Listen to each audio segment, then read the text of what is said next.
dawo daga makaranta ina ta neman ki ban same ki ba. To shine daman sai na ce bari in kira ki a wayan cikin fita unguwa ne ko kuma kina gida ko kuma yaushe za ki dawo. Sunana Sadiq Salihu Abubakar, amma an fi sani na da suna mai suburbuɗa. Ina fassara fina-finai daga wasu yarukan zuwa harshen Hausa. To dama kamar yadda kuka sani sunana Baba da Tejo. Kuma shi wannan yaron da ya zo yana neman auren yarku. Kamar misali mun fi fasara fina-finan India. A Indiya kuma mun fi fasara films din kudancin India, su ne a kira da Telugu kenan. To su kamar wannan gaskiya ban iya yaran ba. To amma kamar Hindi muna da mutane da yawa a cikin ma'aikatanmu wanda sun iya wannan yaran. Ni ma kaina ina understanding yaran sosai.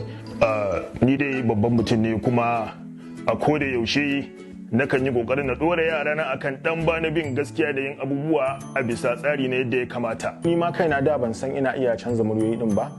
To daga baya ne yanayin aiki din mu ya zo a wancan lokacin ba ma da mutane da yawa wanda suka san aikin fasara. Dole ce ta sa na gano waɗannan muryoyin a hankali. Wasu muryoyin ma sai daga baya ne na fara iya yin su, na fara kirkiro su, wanda kusan yanzu sun kai muryoyi wanda nake za su iya kai ko 12 ko 13 haka.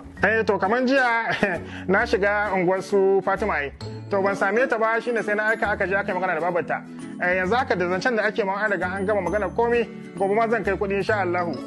Wallahi to haka abin yake.